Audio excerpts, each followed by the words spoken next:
오늘 하나님 말씀은 예레미야 26장 16절부터 24절까지 말씀입니다. 말씀 읽겠습니다. 고관들과 모든 백성이 제사장들과 선지자들에게 이르되 이 사람이 우리 하나님 여호와의 이름으로 우리에게 말하였으니 죽일 만한 이유가 없느니라. 그러자 그 지방 장로 중 몇 사람이 일어나 백성의 온 회중에게 말하여 이르기를 유다의 왕 히스기야 시대에 모레셋 사람 미가가 유다의 모든 백성에게 예언하여 이르되 만군의 여호와께서 이와 같이 말씀하셨느니라. 시온은 밭같이 경작지가 될 것이며 예루살렘은 돌무더기가 되며 이 성전에 사는 산당의 숲과 같이 되리라 하였으나 유다의 왕 히스기야와 모든 유다가 그를 죽였느냐. 히스기야가 여호와를 두려워하여 여호와께 간구하매 여호와께서 그들에게 선언한 재앙에 대하여 뜻을 돌이키지 아니하셨느냐. 우리가 이같이 하면 우리의 생명을 스스로 심히 해롭게 하는 것이니라. 또 여호와의 이름으로 예언한 사람이 있었는데 곧 기럇여아림 스마야의 아들 우리아라. 그가 예레미야의 모든 말과 같이 이 성과 이 땅에 경고하여 예언하매 여호야김 왕과 그의 모든 용사와 모든 고관이 그의 말을 듣고서 왕이 그를 죽이려 하매 우리아가 그 말을 듣고 두려워 애굽으로 도망하여 간지라. 여호야김 왕이 사람을 애굽으로 보내되 곧 악볼의 아들 엘라단과 몇 사람을 함께 애굽으로 보냈더니 그들이 우리아를 애굽에서 연행하여 여호야김 왕에게로 그를 데려오매 왕이 칼로 그를 죽이고 그의 시체를 평민의 묘지에 던지게 하니라. 사반의 아들 아히감의 손이 예레미야를 도와주어 그를 백성의 손에 내어주지 아니하여 죽이지 못하게 하니라. 아멘. 하나님의 말씀입니다. 여러분, 여호와께서 이와 같이 말씀하시니라. 이렇게 누구라도 이렇게 운을 떼는 순간에 여러분 가능성은 두 가지입니다. 여호와께서 이같이 말씀하시니라 라고 운을 떼면 가능성은 두 가지입니다. 정말로 하나님의 말씀, 하늘에서 내려온 하나님의 계시의 말씀입니다. 진짜 하나님의 음성입니다. 만물을 창조하신 절대자의 음성입니다. 영원히 폐하여지지 않는 절대 불변의 진리의 말씀이고 절대자의 말씀이면 여러분 그만큼 절대자의 권위가 있습니다. 그 말씀에는 절대적인 권위가 있습니다. 우리가 주야로 묵상해야 될, 또 순복해야 될, 전적으로 순복해야 되는 말씀입니다. 그 말씀은 순전한 말씀이고 한치의 오류가 없는 말씀입니다. 그게 첫 번째 가능성이고 두 번째 가능성은 이겁니다. 여호와께서 이와 같이 말씀하셨느니라 이렇게 오늘 뗐는데 그게 여호와의 말씀이 아닙니다. 소위 선지자라고 하는 사람이 그냥 제 마음대로 한 말입니다. 하나님께서 그것을 가볍게 보셨을까요? 하나님의 거룩하신 말씀을 가지고 장난치는 자를 하나님께서는 절대로 가만두지 않으십니다. 그래서 신명기 18장 20절에 보시면 하나님께서 이렇게 엄하게 명령하셨습니다. 만일 어떤 선지자가 내가 전하라고 명령하지 아니한 말을 제 마음대로 내 이름으로 전하든지 다른 신들의 이름으로 말하면 그 선지자는 죽임을 당하리라 하셨느니라. 그렇기 때문에 하나님의 말씀을 대언하는 일은 하나님께서 나에게 이렇게 말씀하셨습니다라고 운을 떼는 순간 그 말씀을 하나님의 말씀을 직접 대언하는 그 일은 정말 이렇게 목숨까지 내어놓아야 될 그런 정말 두려운 일입니다. 그런데 예레미야 선지자는 아시다시피 어제 본문에 보시면 이렇게 운을 뗐습니다. 26장 2절을 보시면 여호와께서 이와 같이 말씀하셨느니라. 예레미야 선지자의 예언이 여러분 정말 하나님의 말씀이었습니까, 여러분? 정말 하나님의 말씀이었습니다. 하나님께서 예레미야를 통해서 말씀하셨습니다. 하나님의 말씀이 예레미야 입술을 통해서 대언됐습니다. 자, 그렇다면 이게 정말 하나님의 말씀이라면 이제 그 다음은 그 말씀을 받는 사람들에게 있습니다. 두 가지 선택입니다. 하나님의 말씀을 우리가 받아들일 것인지 또 그 말씀에 순복할 것인지 아니면 하나님 말씀을 받아들이지 않을 것인지 그 말씀을 거부하든지 두 가지 선택만 있습니다. 우리가 매일매일 그 선택의 기로에 서 있습니다, 여러분. 선지자를 통해서 말씀하신 그 하나님의 절대적인 음성이 오늘도 저 여러분 앞에 놓여 있습니다. 그 말씀이 뭐죠? 바로 우리 성경 말씀입니다. 하늘에서 하나님의 음성을 이제는 우리가 들을 필요 없습니다. 우리가 하나님의 음성을 듣고 싶으면 성경 말씀을 그냥 소리 내서 읽으면 됩니다. 이것이 바로 진짜 하나님의 음성입니다. 성경 창세기부터 요한계시록까지 66권이 하나님의 절대적인 음성입니다. 우리가 그 말씀을 받아들이고 정말 순종하겠는지, 그 말씀을 정말 우리가 사모하겠는지, 정말 주야로 묵상하는지, 정말 내 길에 비치고 내 발의 등으로 내가 여기면서 따라가는지, 아니면 정말 분명하게 내려진 하나님의 말씀을 내가 이런저런 핑계로 받아들이지 않을 것인지, 정말 내가 하기 싫고 듣기 싫은 말씀은 내가 모른 척 넘어가는지, 그게 우리의 선택입니다. 매일매일 우리가 직면하게 되는 선택입니다. 오늘 본문을 통해서, 오늘 본문에서는 이제 두 왕의 이야기가 나옵니다. 선지자를 통해서 계시된 하나님의 말씀을 어떻게 반응하는지, 또 그 결과가 어땠는지 두 왕의 이야기를 통해서 살펴보도록 하겠습니다.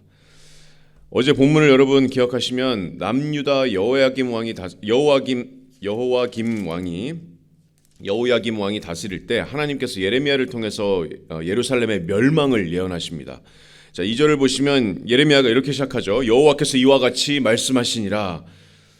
자, 4절에 보시면 그 말씀의 내용이 있습니다. 여호와의 말씀에 너희가 나를 순종하지 아니하며 내가 너희 앞에 둔 내 율법을 행하지 아니하며 내가 너희에게 나의 종 선지자를 꾸준히 보내서 그들의 말을 순종하라고 하였으나 너희는 순종하지 아니하였느니라. 6절에 내가 이 성전을 실로같이 되게 하고 이 성을 세계 모든 민족의 저주거리가 되게 하리라 하셨느니라. 예레미야의 예언이 진짜 하나님의 계시였죠. 진짜 하나님의 말씀이었습니다. 그런데 사람들에게는 아니었어요. 이 말을 듣는 사람들에게는 아니었습니다. 사람들은 공분했습니다. 선지자들도 공분하고 제사장들도 공분했어요. 아니 어떻게 네가 이 거룩한 성과 이 도시의 멸망을 예언할 수 있단 말이냐. 반드시 이것은 거짓이다. 8절에 보시면 그래서 예레미야가 여호와께서 명령하신 모든 말씀을 전하기를 마침에 제사장들과 선지자들과 모든 백성이 그를 붙잡고 이르되 네가 반드시 죽어야 하리라. 그것이 어제 본문이었죠. 신명기 18장 앞에 제가 말씀드린 신명기 18장 20절 말씀을 실천하려고 했습니다. 이 선지자는 거짓 선지자다. 죽여야 된다. 죽임을 당해야 한다. 죽임을 당해야 한다. 하나님의 말씀을 분별할 시간도 갖지 않았습니다. 속단했습니다. 자신들의 선입견이나 자신들의 생각에 반하는 일, 자신들의 자신들의 생각에 말도 안 되는 이런 말씀은 단번에 거짓 말씀이라고 단정지었습니다. 다른 선지자들이 도저히 받아들일 수 없는 말씀이 예레미야 선지자의 말씀이었습니다. 근데 그게 정확하게 이 사람들이 들어야 될 말씀이었죠. 하나님께서 예레미야를 통해서 말씀하신 겁니다. 순종하지 않는 자들을 처벌하시는 그런 하나님의 공의하심과 거룩하심과 하나님의 의를 예레미야를 통해서 나타내 주신 겁니다. 너희가 하나님의 말씀을 청종하지 않고 순종하지 않는 그 죄에서 돌이키지 아니하면 너희 이 성이 폐허가 되리라. 저주거리가 되리라. 그런데 이제 지혜로운 자들이 있었습니다. 침착한 사람들이 있었어요. 예레미야의 말씀을 조금 더 들어보고 싶은 사람들이 있었습니다. 바로 남유다의 고관들과 장로들이었습니다. 고관들은 이제 영향력 있는 가문 출신이거나 이제 민간의 통치자들입니다. 자, 10절에 보시면 이 고관들 앞에서 예레미야가 변론할 기회를 갖죠. 그래서 예레미야가 12절부터 15절까지 이렇게 변론을 합니다. 그 변론을 듣고 고관들과 이 백성들의 결론이 16절입니다. 16절을 다시 보시면 오늘 본문입니다. 16절을 보시면 고관들과 모든 백성이 제사장들과 선지자들에게 이르되 이 사람이 우리 하나님 여호와의 이름으로 우리에게 말하였으니 죽일 만한 이유가 없느니라. 자, 예레미야의 진실성 있고 정말 호소력 있는 이 변론을 듣고 난 이후에 이 예레미야를 죽이자고 한 제사장들과 백성들에게 또 선지자들에게 이렇게 말합니다. 우리가 들어보니 이 사람은 여호와 하나님의 말씀으로 말하였다. 그러므로 우리가 이 선지자를 죽일 이유가 없느니라. 그 사람들의 눈에 이 선지자가 진짜 선지자라고 이제 생각된 겁니다. 그 장로들이 합세하죠. 17절에 보시면 그 지방의 장로 중 몇 사람이 일어나 백성의 온 회중에게 말하여 이르기를. 여기서 장로들은 정말 그냥 나이가 든 사람들을 의미할 수도 있고 아니면 고대 이스라엘 백성들이 이끌었던 정말 지도자들을 의미할 수도 있습니다. 자, 이 장로들이 지금 온 백성들에게 유다의 두 왕의 이야기를 들려줍니다. 히스기야 왕과 이제 여호야김 왕의 이야기 때 여호야김 왕의 이야기를 들려주는데 이 두 왕이 하나님의 말씀을 어떻게 받아들였는지 백성들에게 다시 한번 상기시켜 줍니다. 자, 첫 번째로 히스기야 왕입니다. 자, 18절부터 19절 말씀 보시겠습니다. 자, 유다의 왕 히스기야 시대에 모레셋 사람 미가가 유다의 모든 백성에게 예언하여 이르되 만군의 여호와께서 이와 같이 말씀하셨느니라. 시온은 밭같이 경작지가 될 것이며 예루살렘은 돌무더기가 되며 이 성전에 사는 산당의 숲과 같이 되리라 하였으나. 자, 지금 한 세대 전에 선지자 미가의 예언을 지금 상기시켜 줍니다. 자, 선지자 미가의 예언이 지금 아직까지 기록되고 지금 보존되고 있다는 것을 지금 암시해 줍니다. 선지자 미가는 히스기야 시대 때 활동했던 선지자입니다. 자, 미가서 3장 12절을 인용하는데 시온은 바깥이 경작지가 될 것이고 예루살렘은 돌무더기가 되고 이 성전의 산이 산당의 숲과 같이 되리라. 예루살렘이 완전히 폐허로 변하겠다는 그런 미가의 예언입니다. 자, 이 미가의 예언을 들은 히스기야 왕의 반응이 어땠을까요? 오늘 예레미야의 예언을 들은 이 제사장들이나 선지자들처럼 아니 우리 예루살렘이 돌무더기가 된다고? 산당의 숲과 같이 폐허가 된다고? 자, 이 거짓 선지자를 죽여라 이렇게 했을까요? 자, 19절에 보시면 어떻게 반응했는지 나와 있습니다. 19절을 보시면 유다의 왕 히스기야와 모든 유다가 그를 죽였느냐? 히스기야가 여호와를 두려워하여 여호와께 간구하매 여호와께서 그들에게 선언한 재앙에 대하여 뜻을 돌이키지 아니하셨느냐? 우리가 이같이 하면 우리의 생명을 스스로 심히 해롭게 하는 것이니라. 여러분, 히스기야는 하나님의 말씀을 듣고 두려워했습니다. 떨었습니다. 두려워해서 여호와께 간구했습니다. 그러자 하나님께서 그 기도에 응답하시고 하나님의 그 재앙이 히스기야의 때에 내려지지 않았습니다. 하나님의 말씀 앞에 두렵고 떨리는 마음으로 그 말씀을 받아들인 결과 하나님의 자비하심과 하나님의 은혜와 축복이 내려졌습니다. 또 그런 삶을 살았던 히스기야는 정말 정직한 사람으로 하나님께 신실했던 사람으로 성경에 기록되게 됩니다. 또 그 나라의 종교적인 개혁을 이끈 자로 쓰임을 받게 됩니다. 잘 아시면 히스기야는 신실한 왕이었죠. 열왕기하 18장 3절에 보시면 히스기야가 그의 조상 다윗의 모든 행위와 같이 여호와께서 보시기에 정직하게 행하였다 이렇게 기록합니다. 7절에 열왕기하 18장 7절을 보시면 여호와께서 그와 함께 하심에 그가 어디로 가든지 형통하였더라 이렇게 기록하고 있습니다. 하나님의 말씀을 이렇게 두렵게 완전히 지금 예레미야 선지자의 말씀을 들은 이 선지자들과 제사장들과는 완전히 대조적입니다. 히스기야는 하나님의 말씀을 두렵고 떨림으로 받아들였습니다. 하나님께 간구했습니다. 자, 그러면 이번엔 두 번째 왕입니다. 대조적인 예가 바로 여호야김 왕입니다. 20절부터 23절까지 말씀인데요. 자, 지금 장로들이 이제 계속 얘기합니다. 20절을 보시면 또 여호와의 이름으로 예언한 사람이 있었는데 곧 기란여아림 스마야의 아들 우리야라. 그가 예레미야의 모든 말과 같이 이 성과 이 땅에 경고하여 예언하매. 자, 우리가 이 선지자 우리야라고 하는 이 선지자의 기록은 여기 이외에서는 찾아볼 수가 없습니다. 자, 이 우리야라는 선지자가 오늘 예레미야와 똑같이 예루살렘에 대한 재앙을 선포했습니다. 하나님의 말씀이니라. 여호와께서 이와 같이 말씀하셨느니라. 자, 그 말을 들은 여호야김 왕이 어땠을까요? 21절을 보시면 여호야김 왕과 그의 모든 용사와 모든 고관이 그의 말을 듣고서 왕이 그를 죽이려 하매 우리야가 그 말을 듣고 두려워서 애굽으로 도망하여 간지라. 여호야김 왕의 반응은 히스기야와 달랐습니다. 바로 그의 말을 듣자마자 죽이려 했습니다. 우리야가 무서워서 도망갔는데 그 도망간 우리야를 잡아오라고 명령했습니다. 22절에 보시면 여호야김 왕이 사람을 애굽으로 보내되 곧 악보레 아들 엘라담과 몇 사람을 함께 애굽으로 보냈더니 23절에 그들이 우리야를 애굽에서 연행하여 여호야김 왕에게로 그를 데려오매 왕이 칼로 그를 죽이고 그의 시체를 평민의 묘지에 던지게 하니라. 분별하려고 하지도 않았습니다.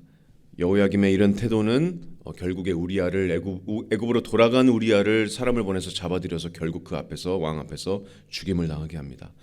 더 치욕스러웠던 것은 그 우리야의 시체가 그 기드론 골짜기 평민의 무덤에 불살라서 묻히게 됩니다. 그 기드론의 무덤은 무덤을 살 수 없는 사람들 평민들이 묻히는 그런 곳이었습니다. 가난한 사람들이 버려지는 곳이었습니다. 하나님의 말씀을 진짜로 대언한 우리야의 이 최후가 여호야김 왕의 이 태도로 인해서 이렇게 마지막 끔찍한 최후를 맞이하게 됐습니다. 하지만 하나님께서 우리야를 잊지 않으셨습니다. 하나님께서 우리야의 그 기록을 짧은 기록을 이 성경에 이렇게 기록으로 남겨주셨습니다. 우리야는 여전히 하나님의 말씀을 신실하게 전파했습니다. 마지막 24절을 보시면 오늘 본문에서 예레미야는 건짐을 받습니다. 죽임에서 건짐을 받습니다. 사반의 아들 아히감의 손이 예레미야를 도와주어 그를 백성의 손에 내어주지 아니하여 죽이지 못하게 하니라. 아직 예레미야의 끝은 하나님의 뜻 가운데 오지 않았습니다. 하나님께서 예레미야의 목숨을 살려주셨습니다. 자, 이 오늘 이야기에서 결론은 뭐냐면 하나님 말씀 앞에 두 왕의 태도였습니다. 히스기야는 어땠죠? 하나님의 말씀 앞에 두려움으로 나왔습니다. 그러자 주님의 축복과 또 영적인 개혁, 또 나라를 예루살렘과 이스라엘을 하나님 앞에 올바른 방향으로 인도했습니다. 여호야김은 어떻습니까? 자신의 판단, 또 선입견, 또 하나님의 말씀에 불순종하는 그런 마음으로 하나님의 말씀을 무시했습니다. 또한 그 선지자를 죽이기까지 했습니다. 자신의 나라를, 하나님의 나라를 멸망으로 이끄는 선택을 했습니다. 여러분, 이 이야기를 통해서 우리도 다시 한번 우리 자신을 돌아봤으면 좋겠습니다. 우리는 어떻게 하는지, 우리는 하나님의 말씀 앞에서 과연 어떻게 선택하는지, 절대적인 하나님의 말씀이 이 당시에 예레미야에게 주어졌던, 이 당시에 우리아에게 주어졌던, 이 당시에 미가에게 주어졌던 하나님의 절대적인 말씀이, 절대적인 오류 없는 권위의 하늘의 음성이 저와 여러분에게도 오늘 주어졌습니다. 그것이 바로 하나님의 말씀입니다.